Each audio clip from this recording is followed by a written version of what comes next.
Hey, everybody. Since you're home, we decided to do chapel home also. So here we are in the House der Hope, the Campus Ministries home. And we're talking this morning about keeping hope. And that's going to be kind of the theme that we use for the next few weeks. And so keeping hope here, we've got our hand sanitizer, we've got coffee, and we've got the Bible. Those are three ways you can all keep hope. I want to talk for a little bit this morning about a verse, and it's a verse in 1 Thessalonians 4. And the verse says, grieve, but don't grieve like those who have no hope. And I think one way that we can authentically be a people who stay hopeful, who keep our hope, even in the midst of uncertain times and times full of anxiety and questions and lots of emotions. One way we can keep our hope is to do what Paul says, to grieve. And I think what that means is that we authentically embrace the negative emotions that we're all feeling. There's all kinds of disappointment. There's all kinds of, things have been canceled and trips have been canceled and athletics have been canceled. And so there's all kinds of disappointment that goes along with this. There's anxiety, there's anger, there's all kinds of negative emotions. And I think one way that we have to go through this to keep our hope is that we have to just embrace those emotions. And that means we have to grieve. But it also means that we don't grieve like those who have no hope. I think one thing Paul is saying when he says that is that there's different ways to grieve. One way to grieve is to simply suppress your emotions, to ignore the negative emotions. And don't do that. That's not a good approach because the negative emotions will erupt at some point. And when they erupt, it'll destroy you. Another way to grieve is to grieve without hope at all. And that's when grieving just turns to mourning. It just turns to despair. And don't do that also. What instead you should do is to grieve, but marinate your grief. Marinate the negative feelings that you have. Marinate those in hope.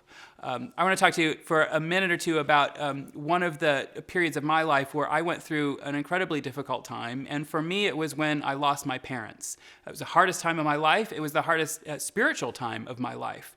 My dad died in 2013 after a long battle with cancer. He was young. He was only 60 years old when he died. And the same year he died, my mom was diagnosed with a totally different thing. And she died 2.5 years later. She was 63. And so in the course of 2.5 years, I had these two giant pillars of my life just knocked out. And I found myself asking God, why are you doing this to me? Why are you doing this to me? And that essentially is the same question that Mary and Joseph asked Jesus in Luke 2. And there's this funny little story in Luke 2, but it's become one of the stories in Jesus' life that I really love. It's when Jesus is 12 years old, so it's this junior high Jesus, and he wanders off. He wanders off into the big city of Jerusalem, and he apparently, according to the Bible, he does it deliberately. He deliberately stays behind when his parents are leaving the city. He wanders off and goes into the temple. And his parents look for 3 days. They spend 3 days trying to find him, and they finally find Jesus. And when Mary and Joseph find Jesus, Mary's mad. She's mad that Jesus has done this to her. And she says to Jesus, she says, why have you done this to me, Jesus? I've followed you. I've loved you. I've done what you've asked me to do. Why have you done this to me? And Jesus' response to her is totally confusing. What he says, he responds to her question with another question. And his question is, why were you looking for me? It's a totally confusing response because he's a 12-year-old kid lost in the big city. So why were they looking for him? They were looking for him because they lost their kid in the big city. It's a totally confusing response. And at some point in your walk with Jesus, if you're not there right now, you will find yourself in a moment like Mary's having, where you find yourself asking Jesus, why are you doing this to me? And the response you get back from Jesus is totally confusing, something that doesn't make any sense. And one takeaway there is that Jesus is confusing. He's just confusing. He deliberately hides himself from his parents for 3 days. He teaches all throughout his ministry. He teaches in these parables that most people don't really understand. He falls asleep in a boat in the middle of the storm. And when his followers want him to lead a revolution, he instead submits himself to the Roman authorities and lets himself die. He does these things all throughout his ministry that are totally confusing. But what's clear, what's abundantly clear when you read the whole Gospels, is that despite the fact that Jesus does these confusing things, he's also someone we can trust. And the next thing Jesus says, so Mary says, why have you done this to us? Jesus responds with a question. His question is, why were you looking for me? And the next thing he says is, didn't you know I had to be here in my Father's house? And that word had, he's saying, I had to be here. That word had means that it's predetermined. It means somehow it's part of a plan. Now, he doesn't describe what the plan is. But the fact that he's saying, I had to be here, means that somehow this is part of a plan. And that's the case all through Jesus' life. He's doing these confusing things, but it is part of a plan. And one of the most famous verses in all of the Bible is Romans 8:28.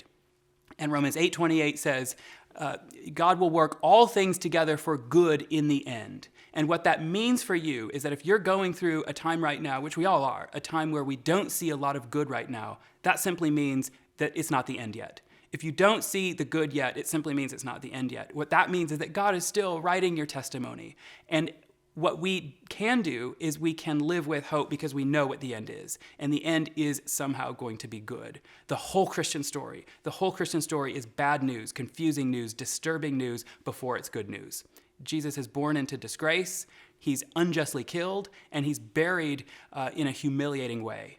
But then Easter comes. And Easter, among the myriad of things Easter does, is Easter turns the cross itself, which was once a symbol of capital punishment, the cross becomes our ultimate symbol of hope. And that's what God does. That's what God does. He takes bad things and transforms them into good things. And that is the gospel story. That is why we can marinate our grief with hope, because we know how the story ends. We know that somehow all of this will be worked out together for good.